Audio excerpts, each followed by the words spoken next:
Hello everyone, my name is Sarah Juarez. Imagine you're driving down the interstate. You're headed for school or for work. You have the AC and your favorite song blaring. Then you feel a burning sensation go up and down your spine. It feels like a hot flash, or at least that's what you would think it would feel like. The burning sensation isn't going away, and you're having a hard time focusing on the road. Then your stomach turns upside down, like the feeling you get when you miss a step on the ladder. That yucky feeling isn't going away anytime soon. And before you know it, your chest hurts. Your chest hurts so much to the point that you feel like you can't breathe. You feel like you're dying. And remember, you're going on the interstate 60 miles per hour. You can't get off the freeway because you have somewhere to be. But the roller coaster ride isn't over. You hyperventilate to the point that you lose feeling in various parts of your body. At this rate, you have to pull over. But while you do so, you have to ride out the wave of a panic attack. Those who suffer don't tell others of their suffering. This could happen to you, your parents, your siblings, and perhaps your children. Those experiencing panic attacks may be put in dangerous situations or may put others at harm. That scenario has happened to me in a hundred different ways, and it usually happens at least once a day for me. Panic disorder is hard to understand, but it is very real for those who suffer directly from it. Therefore, there needs to be more awareness. Today, I'll be explaining what panic disorder is. I will be explaining the difference between a panic attack and an anxiety attack, and I will explain ways you can support those who suffer from panic disorder. So let's start with the basics. What is panic disorder? The Anxiety and Depression Association of America, or known as ADAA, organization website states that panic disorder is diagnosed in people who experience spontaneous, seemingly out-of-the-blue panic attacks and are very preoccupied with the fear of a reoccurring attack. The Help Guide organization website includes that the two main symptoms for panic disorder are anticipatory anxiety and phobic avoidance. Anticipatory anxiety is anxiety that comes from the fear of having another panic attack in the future. Phobic avoidance is when an individual avoids a certain place or situation to avoid a panic attack that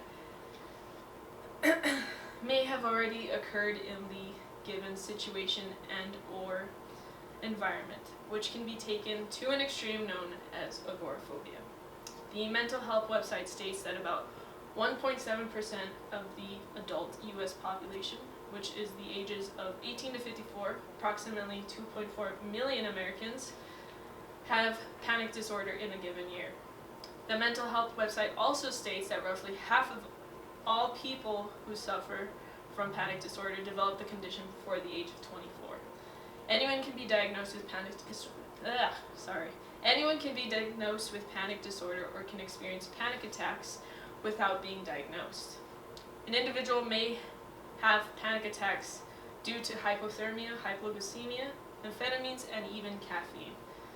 LiveScience.com on September 3rd, 2014 states that stressful life events such as a birth, divorce, accident, or the death of someone close can trigger a panic attack in someone who previously exhibited no signs of the disorder. We've discussed what panic disorder is. Now let's look at the difference between panic attacks and anxiety attacks. As someone who suffers from panic disorder, I've noticed a lot of individuals confusing panic attacks with anxiety attacks. There is a very big difference between the two. An article from Medical News Today on May 14th, 2018 stated that panic attacks are generally more intense than anxiety attacks. With a panic attack, an individual thinks they are dying, and in their mind that is what is occurring, which is how the symptoms go hand in hand with the idea of dying. An individual experiencing an anxiety attack won't have the same sensation of dying, which won't be as intense as a panic attack. The same article from Medical News Today even states that panic attacks come on out of the blue, while anxiety attacks are often associated with a trigger. The issue with individuals confusing anxiety attacks for panic attacks lessens the severity of those who suffer from panic disorder. It pushes the notion that having a panic attack is something someone can easily overcome, when in reality, that's not the case at all. As stated, the symptoms differ, and a panic attack is much more intense than an anxiety attack. Not only does the disorder lose severity, but it goes unnoticed. Unnoticed in the sense that everyone is equated to having a panic attack,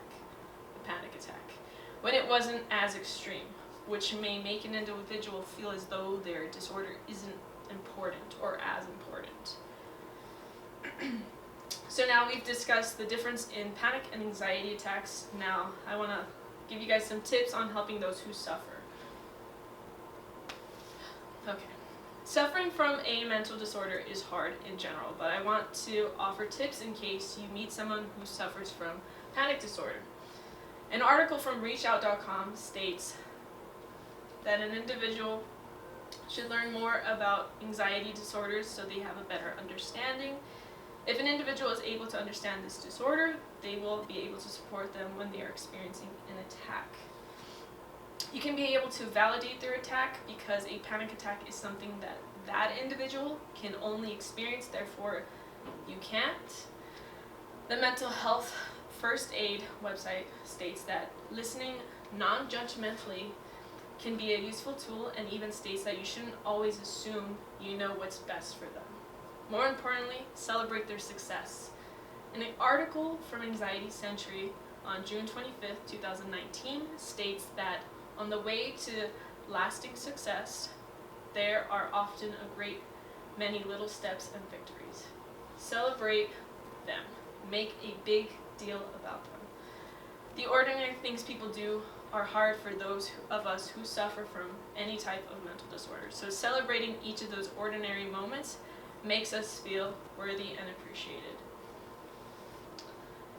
In conclusion, panic disorder is hard to understand, but it is very real for those who suffer directly from it. Therefore, there needs to be more awareness.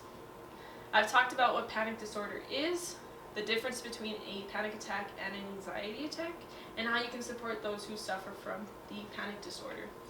We might be wired a little differently, but that doesn't make us less human. We're just trying to get through the day just like anyone else. Thank you. Wow. Great job. And did you know that there's Sorry, I had programs to. and whatever they